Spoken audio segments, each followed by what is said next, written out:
Hello and welcome to the program. Moldovan Prime Minister Maia Sandu made an official visit to Kyiv on July 11, where she met with Ukraine's President Volodymyr Zelensky. The topics discussed between them included the economic relations, energy cooperation and security issues.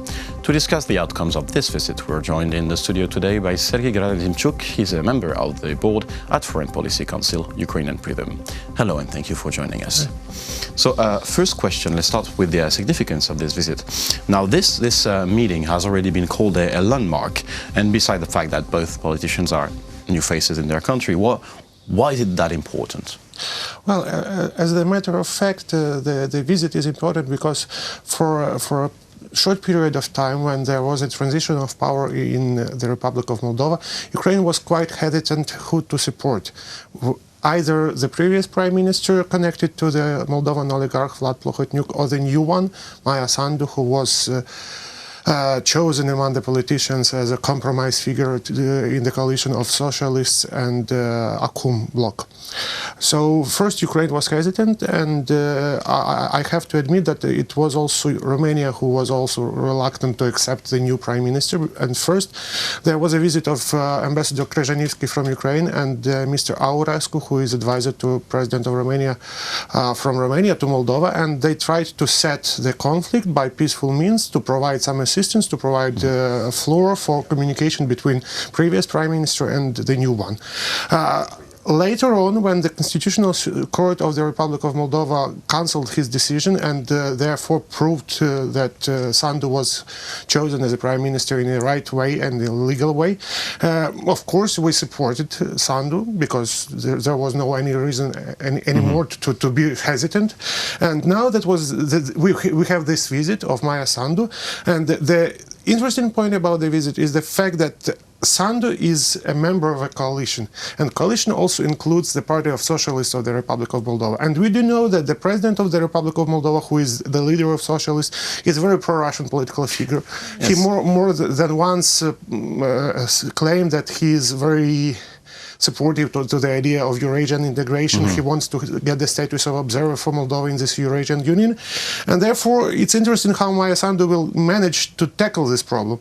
Because on the one hand, she is very pro-European in her rhetoric. On the other hand, she has a member of coalition, Socialist Party, which is a big faction, the biggest one in the Moldovan parliament, which is less pro-European. So I guess the interest of the Ukrainian side was to check to what extent Maia's rhetoric is... Because there's a dilemma here respecting the democratic process of having a member of the Socialist Party pro-Russian, and in the meantime... Yeah, absolutely. So that's sort of a hybrid coalition, because it's moving both directions simultaneously. And there were quite a few experts in Ukraine who already mentioned that what Maia Sandu is talking about in Brussels and in Berlin, Zinaida Grechani, who is the Speaker of Parliament, is doing in Moscow.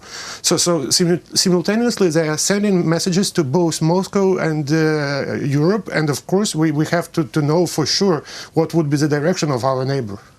Now, it is important also the time when the visit took place, because Moldova went through a complex crisis, and without saying that Ukraine is going through or went through a complex crisis itself, today it will face soon parliamentary elections also. Why and what can both other countries learn from each other on that matter? Well, indeed, there are a lot of things that we have to learn from each other. The first priority that Maia Sandu has already declared is fighting corruption and the oligarchization of her country.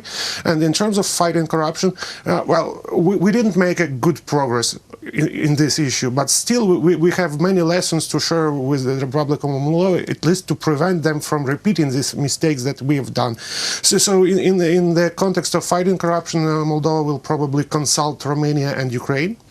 Then, of course, there was some discussion about so-called federalization, and that's the idea which is in the air in Moldova, because Mr. Kozak, who was one of the brokers of the new coalition back in 2003, was one of the promoters of federalization of the Republic of Moldova, and now they want to create such a precedent for Ukraine as well.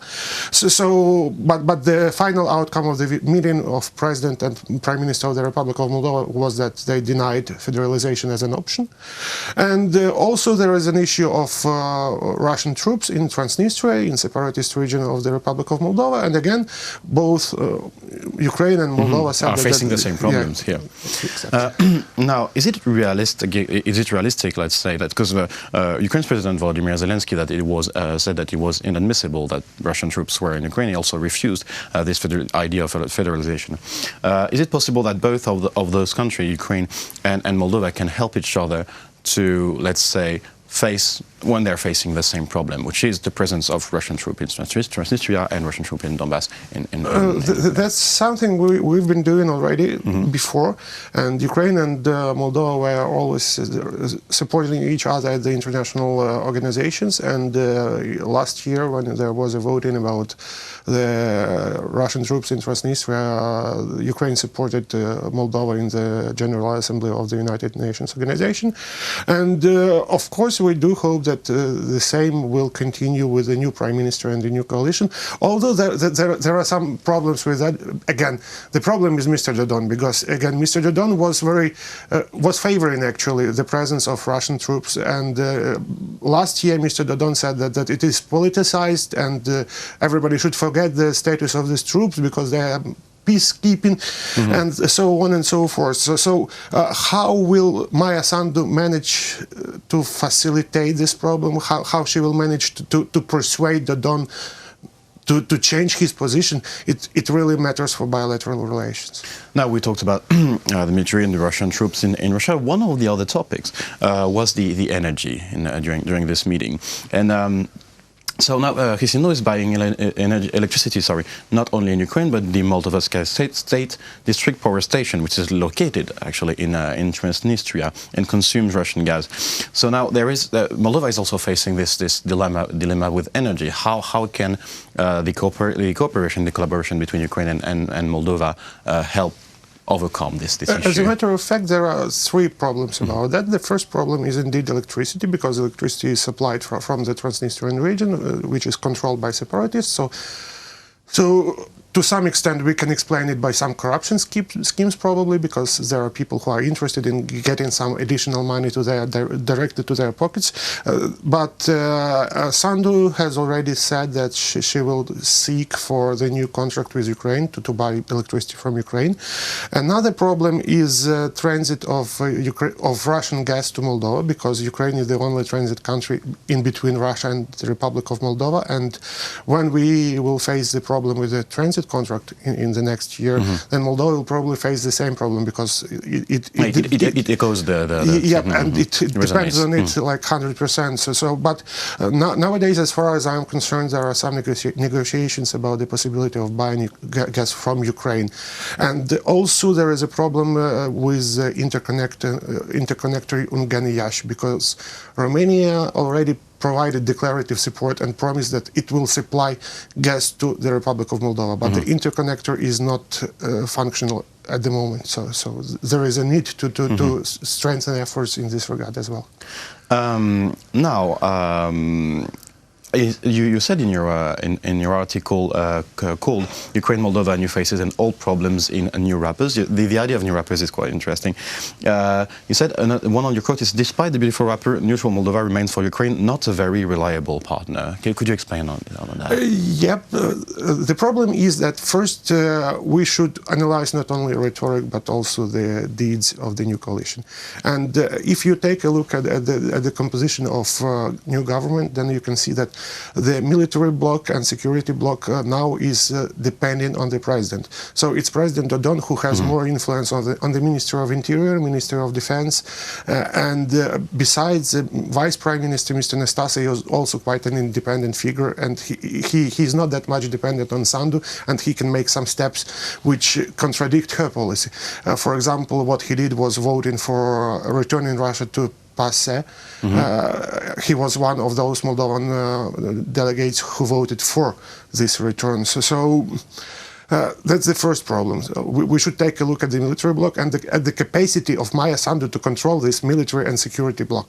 The second problem is that despite the discussion about new initiatives, new problems, and new ideas for cooperation, we still have a big luggage of old problems, which are lasting for more than 20 years. That's the issue of hydroelectrostation on Dniester River, which is claimed both by Ukraine and Moldova. There is the issue of Moldovan property in Odessa Oblast. There are many issues, and nowadays the Republic of Moldova is trying again to put them into the same basket and to decide it all together, which is not feasible. Now, would you say that once and again, the fact, when you say it's not feasible, that maybe because Volodymyr Zelensky does have, because he's a new face, has different approaches towards certain problems, and Maia Sandu might have that different approach too. Would you say that might help to stall? I would have expected that, but the problem is that according to what Maia Sandu said, they still have the same approach. The same approach towards Ukraine. So what Moldova basically wants, concessions. Concessions by Ukraine. So. Now, and to conclude this interview, would you say that what is the most important result of this visit, and what could be the next step or the next challenge in this relation between Moldova and Ukraine? Well, the most important impact of this visit is that now they met personally. They met in person, and now they know how to develop the dialogue between two sides. However, I wouldn't call the results as very promising and as very prominent, because there was a decision on the transit of Moldovan drivers, and there was a declaration about joint efforts, but nothing else. So they introduced each other.